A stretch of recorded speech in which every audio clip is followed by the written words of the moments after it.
All right, all right. Another beautiful Monday afternoon. Matt the Mortgage Guy, YouTube Live, Q&A. So I will give you a few minutes of some thoughts, some ideas, a little bit of real estate and mortgage knowledge, but I'd love to hear what people are seeing, feeling, and hearing. Get your questions on there because we'll go about back and forth. The best YouTube lives, rest assured, are when you're asking questions galore, right? Eric Tepley, what's up, my man?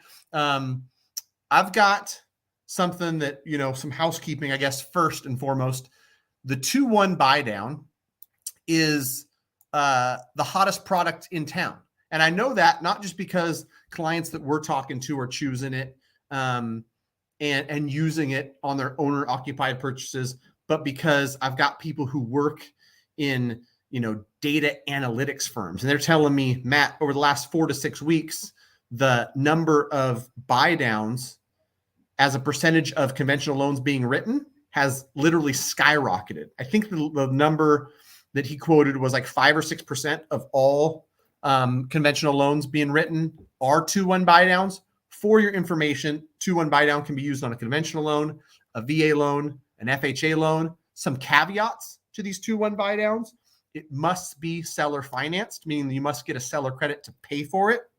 If you don't know what a buy down is, I'll explain a little bit of it here today.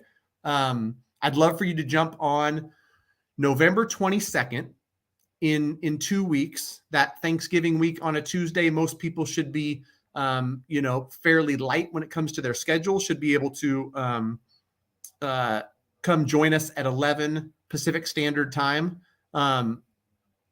I'm going to go through 2-1 buy down, what it is, how it works, the pros, the cons, all those things. And I will, let me see. Tell me how the sound, I've been having this issue where if I share my screen, it really screws up the sound quality. So as I share my screen, let me know if you can't hear me anymore, because I will not share the screen and just talk through it. But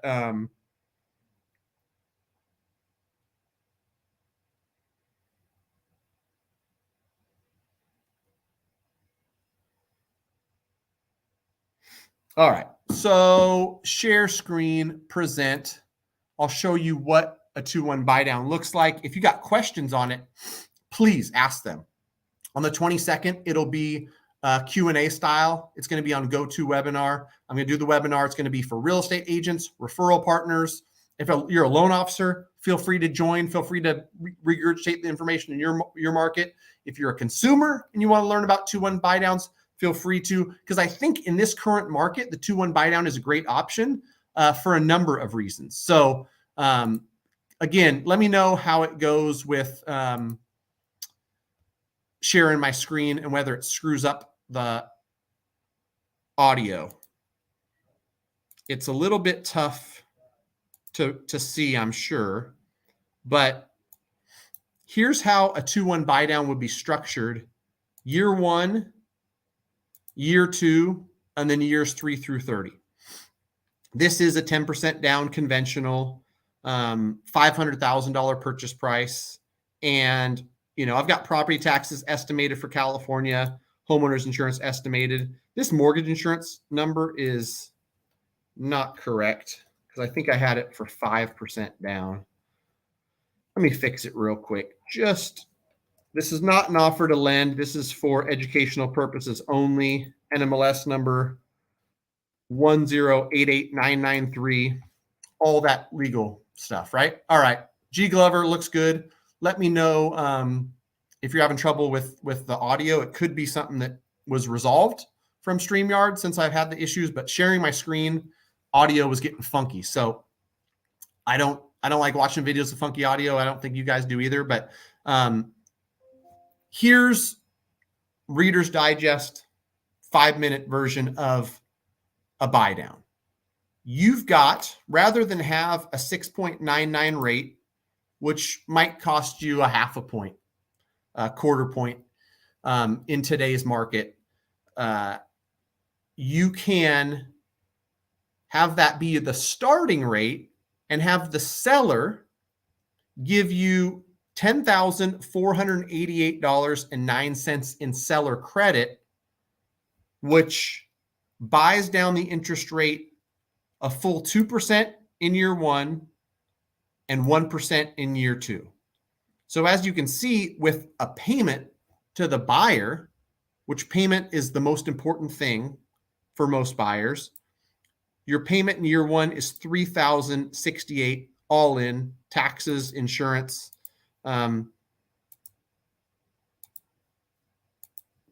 mortgage insurance, all the whole kit and caboodle, right? I'm just making these numbers bigger. Year two, $3,350, and then years 3 through 30, $3,646. A couple reasons why this is a great option for buyers. One, it's a seller subsidy. It's a seller credit. The buyer's not paying for it. Two, this buy down calculator that shows, $578 a month in year one, $295 a month in year two. If for whatever reason we get to Q2 of 2023 and rates are 5.25%, and you want to refinance into a 30-year fixed at 5.25%, whatever's left over in this subsidy, the full second year and 4 months of the first year, maybe that is $5,500. That gets refunded to you as principal pay down. So the buyer doesn't lose it, right? If you pay points to buy down a rate permanently, whether that comes from a seller credit or anything else, and you just do a permanent buy down, that's a sunk cost. That money is gone forever. If you do something like the 2-1 buy down, this $10,488 sits in an escrow account. And in a video that I put up on YouTube where I said, details of a 2-1 buy down or everything you need to know about 2-1 buy down, whatever the title was, I actually took a redacted statement that the great partners at UWM sent me to show you what it's going to look like once you close the loan, right? And it's going to show up where year one, it's going to have principal, interest, taxes, insurance, everything like it would if you had a 30-year fixed, but you're going to have this $578 a month in subsidy as a credit from your escrow account. So you've got this $10,000 sitting in escrow, that $578 every month gets credited. So your payment is $3,068. And for a buyer who's looking at buying something at this $500,000 purchase price and $3,600 just feels like a stretch, you can either one, ease your way into this payment, or two, which is an outcome that can't be guaranteed, but some would call likely and probable is you refinance into, let's call it a 5.25%. And I'll just put it in here just for reference purposes, 3137, right? If you never get the opportunity to refinance, that's a possibility. You're not in an arm that can adjust to 10%. Years 3 through 30 act just like a 30-year fixed at 6.99. So you'll never go above this. And this is what you'll qualify for. So you won't over-qualify somebody who can't afford this $3,646 payment. When we're doing DTI calculations, we're qualifying somebody, they have to qualify for this largest payment. And really on the disclosures, it looks like a 30-year fixed, $3,646 a month. And explanation from folks in compliance that these lenders have told me, really, this is a simple loan. It's a 30-year fixed, $3,646 a month. We're getting a seller credit of $10,488, and we're releasing $578 a month in year one and $295 a month in year two to subsidize those payments from the seller. That's all it really is. And it's really that simple to where the lenders don't even want to say 499, 599, 699. They just want to say it's 699 with a subsidy in years 1 and 2, which match what you would pay if you had a 499 and a 599. So hopefully that explains it for those wondering what a 2-1 buy down is. I'll go into detail. We'll do more examples. I will open it up for questions from agents who want to hear how to structure deals, from buyers who want to hear how it's going to affect them. Questions like, hey, could I get this start rate to 6.5? And then I go 5.5 and 4.5, you can. And let's say the 6.5 cost 1.5 points, which is 1.5% of this 450. 6750 in credit plus this 10488, the seller could pay all of it. The seller could just pay the 10488 and you could pay the 6,700 that costs to get to 6.5. It could be structured either way. This 2-1 buy down must be paid by seller. The buy down to get to the start rate can be you, the buyer, can be the seller, can be either one. So hopefully that made some sense. If 6.5 is the start rate, you got to go back here to the calculator and type in 6.5, and it's going to spit out a new number. Because based on the start rate in the first 2 years, it's going to be a different subsidy number. And so we've got this calculator to make it easy on agents.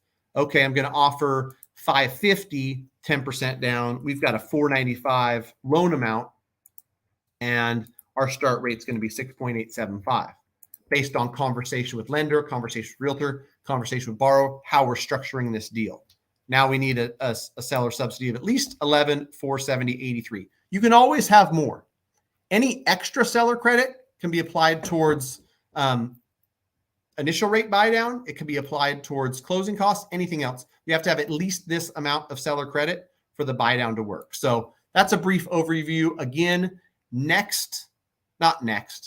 22nd is when I'm going to do the class. I think I've got a link here, which I'll share to sign up for it. Big shout out to my team. I appreciate you guys. They threw together a landing page with the quickness so I could get it to you guys on this live for signing up. Did I email it to myself? That is the question. Oh, there we go. I'll take that. I'll put it in the comments. And then I'll also have it on this video. After this video goes live and lives on YouTube forever. But that is the link to sign up. I'm going to test it real quick and make sure it's good. The magic of the 2-1 buy down. Yep. November 22nd, 12 p.m. Pacific Standard Time. I might have said 11. I meant 12. So lunchtime. Grab yourself some Chipotle, sit down, learn a little bit, and we'll get into it. Please, if you would, questions, comments, concerns, Eric Tepley, great mortgage lender here in the Sacramento area, Sacramento, El Dorado Hills, Placer. It's an original. It's in the business long before me. That's why he's a gray hair. Almost time for you to retire, right? Ryan Lundquist, thanks for joining, man. I appreciate you. And I agree. The concept of a buy down is going to be a household term, at least for the foreseeable future. You know, it's interesting to me, Ryan, because when originally kind of proposed this idea, and when the first couple lenders came out with this 2-1 buy down, I was a little suspicious. I even made an early video, pros and cons, and I talked about not being a big fan of getting yourself used to a lower payment.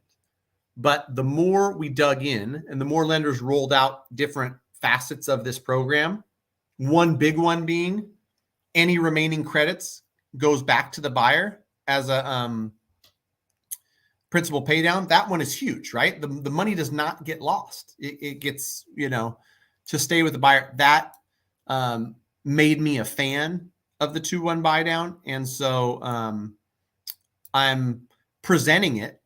And I think this is important for other loan originators to hear, and for the consumers to hear. Every buyer is different, and every buyer's goals are going to be different. We're just in like the seat to present the options, right? And if you come to me, I'm an investment advisor, and I've got different investment vehicles, I'm not going to tell you, you must use this or this is the best. I'm going to present the different options. And more often than not, I'm going to say, based on what you tell me about where you're trying to get, I think this is a good vehicle. Based on what you're telling me about what's important to you, whether that's down payment, whether that's monthly payment, whether that's paying this thing off quick, I'm going to propose a few different things and you choose. Ultimately, the consumer is the decider. The consumer is the one that decides what works best for their specific financial situation. And every single day, I'm structuring deals differently based on the buyer, not based on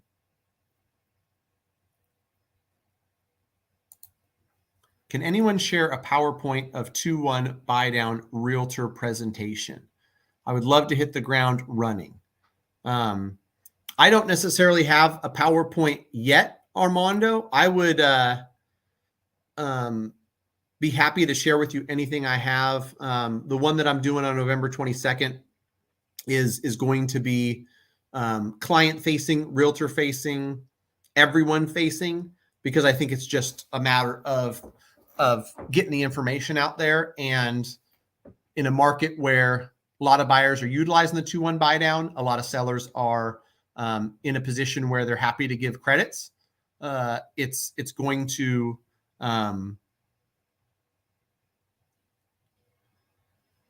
it's going to be something that everybody wants to hear about, learn about, know about.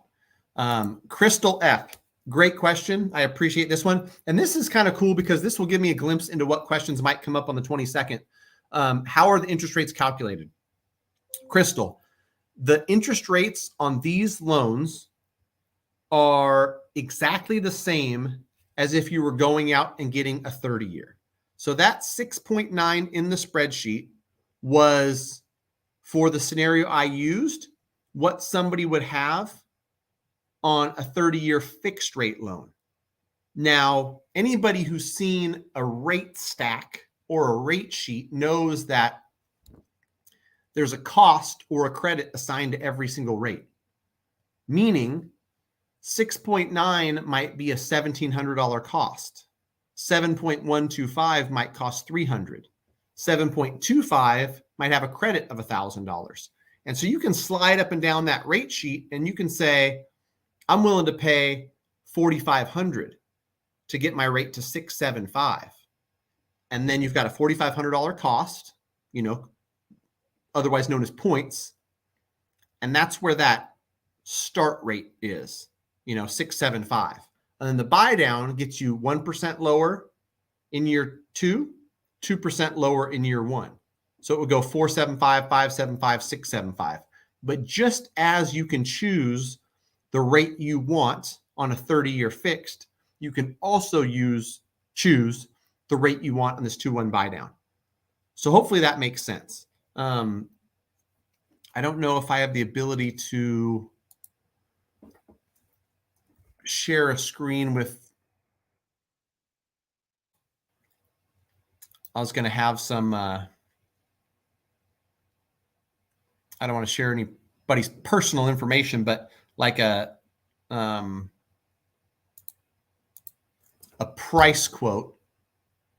If you've got 780 credit or you've got 690 credit, you're putting 3% down, you're putting 30% down, it's going to differ on the rate stack, like how much it cost you for 6.875, how much it cost you for 6.99. But whatever the case, that years 3 through 30 in this 2-1 buy down are going to be the same exact pricing as a 30-year fixed. So that's that. And I think that one of the things that comes up quite a bit in my conversations with buyers is, well, why don't I just permanently buy it down to 4.99?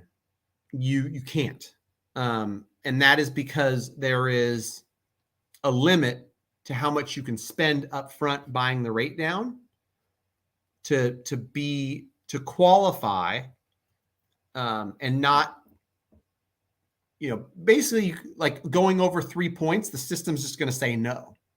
High cost loan calculations that need to be done, the thing's not going to pass what's called QM to be a qualified mortgage. And so even if a seller's going to give you $15,000, you can pay 3 points to go down to 6.1 or 5.99, but you're not going to be able to buy the rate down to 5.5 or 5.25 or 4.99.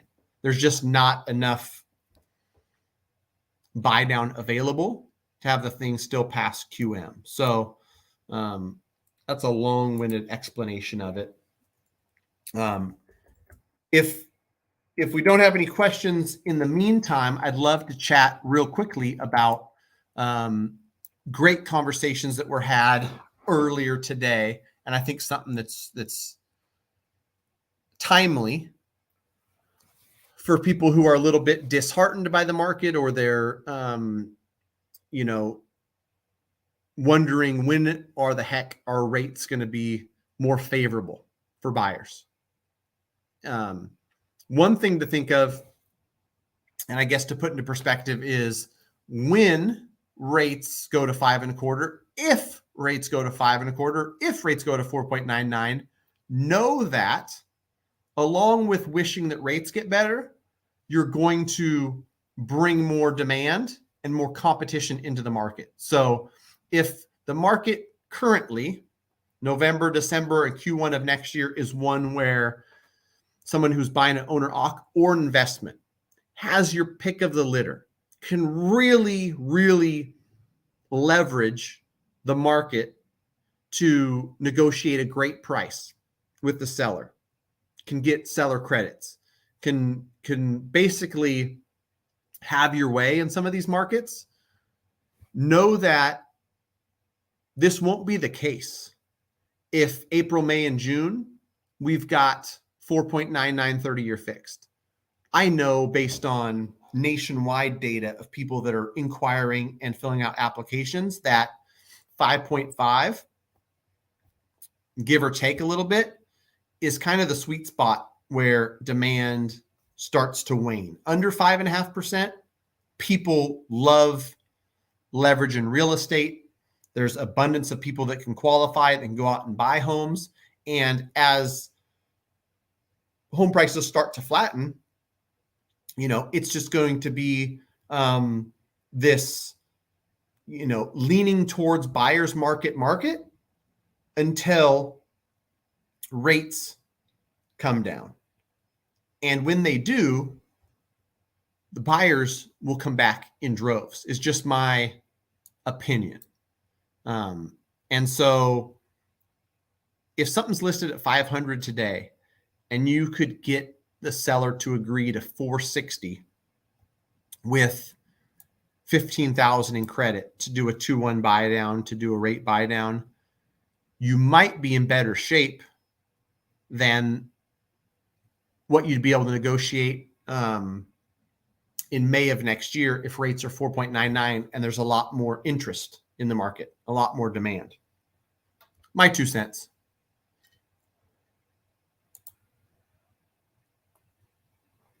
Are you able to use seller credits to buy down the rates?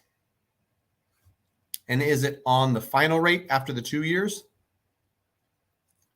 Correct. If you use seller credits to do the 2-1 buy down and buy down the start rate, then you could do both. And, based on our example, if it was 499, 599, 699, and that was 10,000 in seller credit, give or take, if you got 15,000 in seller credit, you could use the other 5 to buy down the rate. Depending on the loan amount and credit score and all the other things, that other 5,000 might get you down to 6.5. Might get you 6.625. And then it goes 4.625, 5.625, 6.625. The 2-1 is buying down from whatever that starting rate is. I call it start rate. It's really just the rate. And that rate is flexible, whatever you want to buy it down to. Some people will just leave it alone, and their rate without paying any points might be 7.125. Then your 5.125, 6.125, 7.125. Others are going to use some credits to buy it down a little bit, and your 4.9, 5.9, 6.9. That is kind of a structure it how you'd like type of scenario. And here's something that I cannot stress enough. albeit a relatively simple concept, the 2-1 buy down, structuring it for your specific deal, having the sale price be a moving target, having rates changing daily, having the buyer's perfect structure be this ever evolving, changing thing.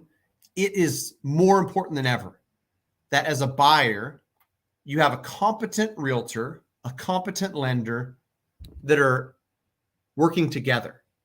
And in a perfect world, lender, realtor, and buyer are a team, all working together, where I know what you want as a buyer.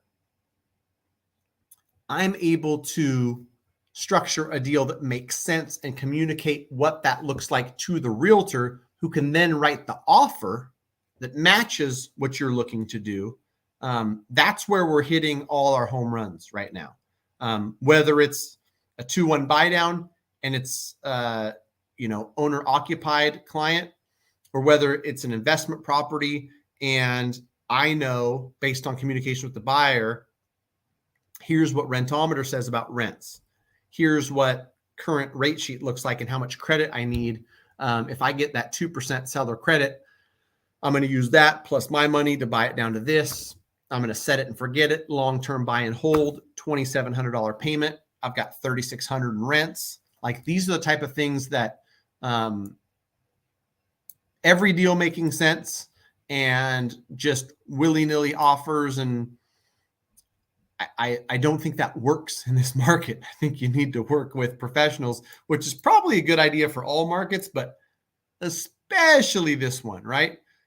So anyway, that's my 2 cents on great lender and a great realtor, which is really any market. I saw a great video recently on investment specialist real estate agent, which, if you're an investor and you're just working with any old agent who just shows up and says, I've got a license to sell real estate, I don't think that's necessarily the best way to do it. If you're an investor looking for investment properties, sure, you could have all the knowledge and go out there and learn everything you can about every market. And you can just have an agent that just writes offers based on your criteria. But ideally, you've got an agent who's also an investor. You've got an agent who's looking at the market through investor eyes, who's asking you the right questions, who knows what you're looking for, who knows your criteria, who knows your buy box, goes out there and hunts down deals. This is one that I know is coming up in my office. This is one that's been on the market for 55 days. This is one that fits your criteria. It's just about $40,000 overpriced, but based on conversation with the seller, you might be able to get that price down. Like, all these things and all these conversations are where people are winning, right? And you can't tell me that somebody who goes out and buys something $80,000 less than someone who bought that same property 2 months ago, let's call it $420,000 purchase versus 500. Like, that's your insulation. That's your hedge against if home prices come down 5 or 10%, is you've bought it at a discount. This current market with rates high is what's allowing you to buy it at a discount. What I'm saying out loud, like I said earlier, and what I think is the truth, is that if rates come down, which they are likely to do once inflation starts to come down, demand gets injected back into the market, the deals won't be as juicy. There just won't be as many juicy deals. So anyhow, something to think about, something to chew on. I saw an interesting stat. I'm going to try to pull it up. Sacramento, of all places, got on the number 1 spot for this Redfin list. Let's see if I can find it. Redfin's got a really cool migration study where they talk about migration in and migration out. I'll share the link here. I think I might make a video on this sometime this week, but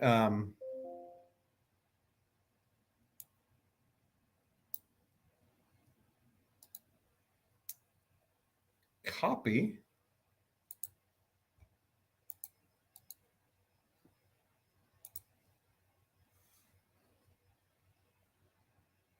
All right, let me speak to my boy Al real quick. Okay, Al. Great question. I think it deserves some good combo, right? Appreciate you following the channel, and you've been riding with me for a while, man. So I appreciate you. Why not just get a 10K seller credit and put it in your bank account? What am I missing? So you could get a $10,000 seller credit, and it could come off of your closing costs. You can't necessarily put a $10,000 seller credit in the bank, but you could technically bring $10,000 less to close because there's no closing costs. That seller credit just pays the closing costs to achieve the same thing you're talking about, and put it in your bank account. And then you have that payment. And you know, I've changed the spreadsheet to say 6.5% now. So now it's different numbers, but $3,500 is the payment at 6.5%. $2,933 would be the payment if you've got this 2% subsidy for the first year. You could give yourself that subsidy, right? That's what you're saying, Al. I don't know if people are that disciplined. And to be honest with you, you're onto something where the person could do that themselves. Save $10,000, subsidize it, and break it down however you want. Do, $600 a month for the first year. Now you're $7,200 in. You got $2,800 left. So 2.25 in year 2, or whatever that number ends up being, in subsidy over year 2. One, people aren't disciplined enough to just do that probably. And so they'd prefer to have it kind of set aside for them. And if you're getting a lot of credits, if you put down, if you're doing FHA, you can get 6% in seller credit. If you're doing conventional, you're putting more than 10% down, you can get 6% in seller credit. So, you could do the 2-1 buy down the start rate, and pay off for all the closing costs. You could have all of that paid for by the seller. So in that case, Al, there wouldn't be any place to put it in your bank account, because the seller's paying for everything and you're only bringing your down payment. But I get what you're saying. And now I think about it, you're right, you could, but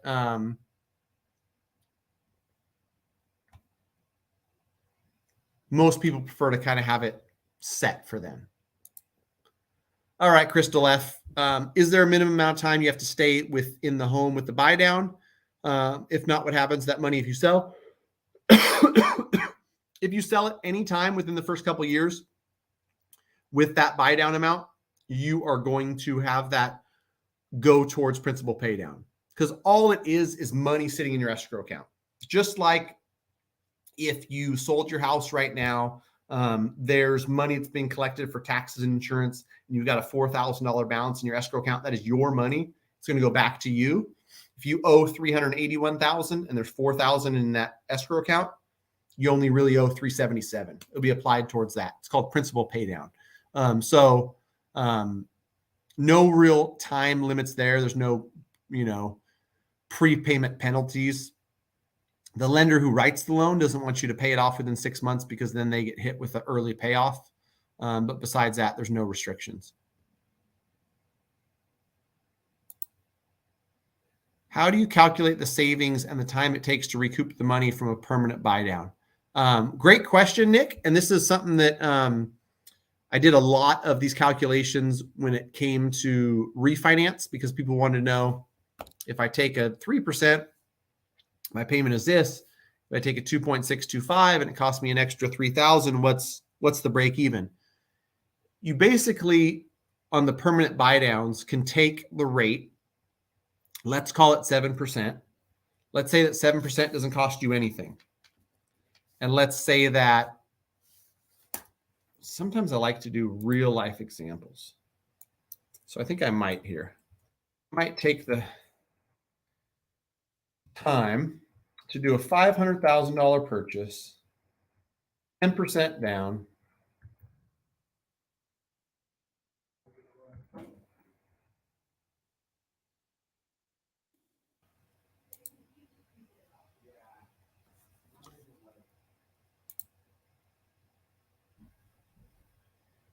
Okay, so let's call 7% no cost, right? And then you can get it to 6,625 for a point. And a point is, what are we talking? 450 loan amount, $4,500. The difference between 6,625, 2881, and 7%, 2994, $113. So to answer your question, Nick, you take the monthly savings, 113, you just divide the cost to buy the rate down. In this case, $4,500. So 4,500 divided by 113, it takes 39 months to break even. And so your math, if you just want to calculate the savings and the cost versus benefit, it's about 40 months. So little more than 3 years. If you stay in it for longer than 40 months, you end up winning. If you refinance it in 24 months, that's a sunk cost that's gone, right? And so depending on each specific person, because it's not like a one size fits all, some people like, hey, that payment that comes with the 6.625 is something that I am comfortable with. I just want to stay in that thing for a long time. Other people like, hey, listen, if rates go lower, I want to take an opportunity to refinance. I don't want to spend that $4,500 up front. I'll keep that $4,500. Then they keep it. So that's it. It's basically what you're saving per month into the total cost. There you go, Joey Garessi. Smash the like button. I'll tell you who smashed the like button. My buddy Kevin Hawthorne out in Florida. He smashed the like button for sure. I know that.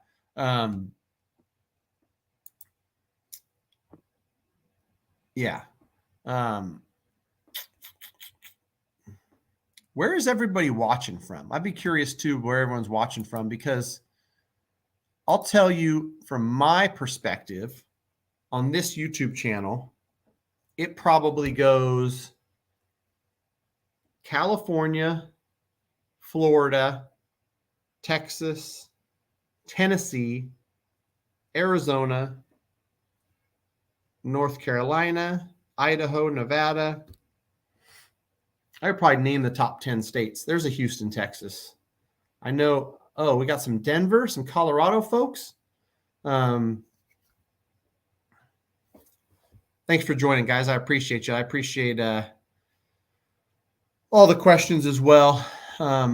We're in an interesting time in the market. I don't know if I ever finished my thought about the what I was saying earlier about this Thursday, the 10th of November, inflation number comes in. If that number starts to show interest rates coming down, inflation coming down, which it likely will, because October, November, December of last year's readings were so high, where year over year, even if it's a little bit inflated, it's going to look like it's coming down. You might start to hear talks about inflation's hit a peak. We're on our way down, blah, blah, blah, blah, blah. Causes the Fed to say, okay, we can take our foot off the gas. It might be the start of interest rate improvement over the next 3 to 6 months. That's what a lot of people are thinking and betting on. So it's going to be interesting to see.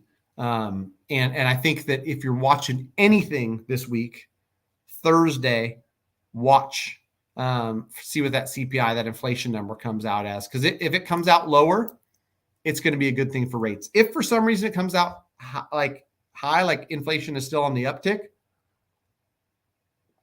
then we're in trouble. Then we got 8% rates on the horizon. All right, Joey Garessi, thanks for joining, man. Since the 2-1 rate buy down doesn't apply to investment property deals, is a regular rate buy down the only option for these deals? Yeah, on investment stuff, no 2-1 buy down. I wonder why. They don't want to do that on investment property deals.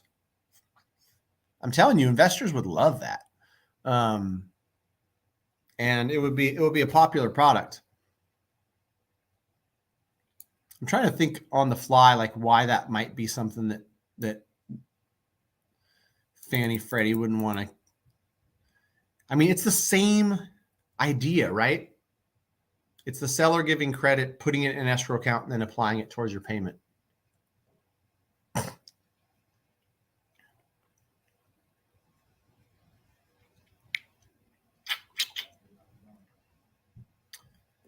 Denver Metro, hello. Houston, Texas, thanks for joining. Surge Auto, Sacramento. Joey out in OKC. How'd you like that De'Aaron Fox shot against Orlando? Sweet, man. I'm telling you, Kings, man. Pros, cons. Howdy.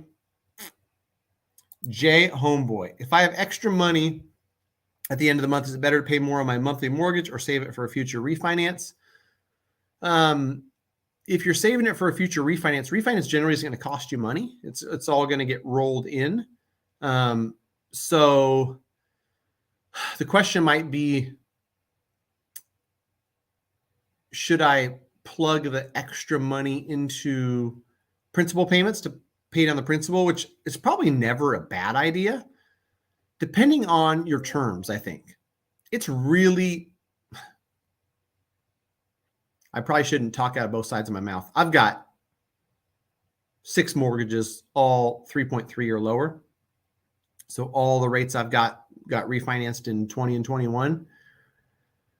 And I was about to say something out of my mouth along the lines of, like, if you got that low of interest rate, like, what's the point of prepaying those? But I like what it does to the amortization schedule. I like getting a little bit of kick on how fast it's getting paid off. So what I've done on a lot of those mortgages is like 1411 payment, pay $1,500, 1822 payment, pay $1,900, and just add a little bit of little tip on there, because it'll chop 5 or 6 payments off of the end of your mortgage, even just that tiny payment. So anyhow, I think it depends on you and your financial situation, what your interest rate is on your mortgage and things like that. Like, you're not necessarily going to use it on your next refinance. But equity in a property, like you're paying your mortgage down, and so you're going to owe less versus what it's worth, is like a piggy bank of sorts, right? It's like a long-term investment. It's not that easy to access, right? It's only going to be accessed on a cash out refinance or a sale. And so if you treat it like a long-term investment account where you don't need it and you're not going to need it, pluck away and throw it in there. Because generally consumer behavior is like, if you get it out of your hands, it's not going to be spent frivolously, which for a lot of people is better than the alternative, which is dumb shit. Oh, I love this one, Colin. This is a great question. Can I hear your thoughts on asking price drops? And what do you think is a good starting place for offers right now on a new build? Well, new build is going to be different than the resale stuff, because resale stuff could be priced anywhere. There could be a house that should be priced at $500 that the seller and the agent decided to list at $599. And then in that case, like, they should have listed at $500. You can offer them $490. But that same house, if they offer it, or if they listed at $479 because they're trying to sell it really quick, you can't offer $100 below that, because that would be ridiculous. Like the comps have sold for $525 and $510, right? So you got to get $490 or $495 in as an offer because it's a great deal at $479. So like starting price is really one of those things where it's like, what does it really mean? I've seen in the same neighborhood, smart agent and seller who understand the market list something at $399. Inexperienced, who knows what they're watching or hearing or listening to or thinking, but they list the same house at $540. And you think to yourself, like, where's this person been? Do they understand that just because the neighbors sold for $499 in February when rates were 3%, like, doesn't mean that they have like any chance of selling above 500 in this current climate? So that's on resale stuff. And that's highly dependent on not only where they price it at compared to what the market is telling them it should be sold at, or a range, but also the motivations of the seller. A seller who's already moved to Houston, Texas, a seller that's, got a house that's free and clear, and they've already moved into a retirement home, and their kids are selling this house and have no use for it, are more motivated than somebody's like, I'm going to see if it sells for 525 or 500. If not, I'll just put renters in there. Rents are high, and I could just keep it as a rental for another decade. Those are different sellers. One's going to be more negotiable than the other. But your question was about new builds, so I'll get to it. Sorry for being long-winded. But on new builds, I think that you go in there knowing that most builders have inventory that they're sitting on that they want to sell. They are highly, highly incentivized not to drop the price, because once they start dropping the price, it sets a new floor for that whole development and what they can sell everything for. So they're more inclined to keep the price the same, but then offer you an abundance of upgrades, an abundance of credit, an abundance of concessions. You can have the granite countertops. You can have the lot upgrade. You can have the model home. You can have $30,000 in credits to buy down your interest rate, to do a buy down, to pay your closing costs, to do whatever, right? And so that's the negotiations that generally you're going to get from a builder. I think that if I was a buyer buying a new build, I would play hardball. I would not let them talk me into, well, we've only got 2 left in this model. The shit you do. You got 14 behind it that are almost done. And you have people lining up. And like, builders are tricky. They work together with their on-site lenders, and I've seen some buyers, get in deals I didn't think were great deals. So negotiate your behind off. I think you go in there with your own agent, your own lender, and negotiate for what you want. Stand firm. That's my 2 cents. All right, I got work to do. Thanks for everybody that joined. I appreciate you. In the coming weeks, I think I'm going to have bootstrap real estate investor Ryan Nickel. I meant to confirm with him what Monday he can do, but haven't yet. I'm going to see if my buddy Ryan Lundquist will come back. Maybe we'll get some agents on here. I like what some of these agents are doing, where they're calling list side and seeing how much negotiation room there is, because it's a market for negotiating. Get out there and negotiate some great deals. Thanks for watching, guys. Have a good one. Bye-bye.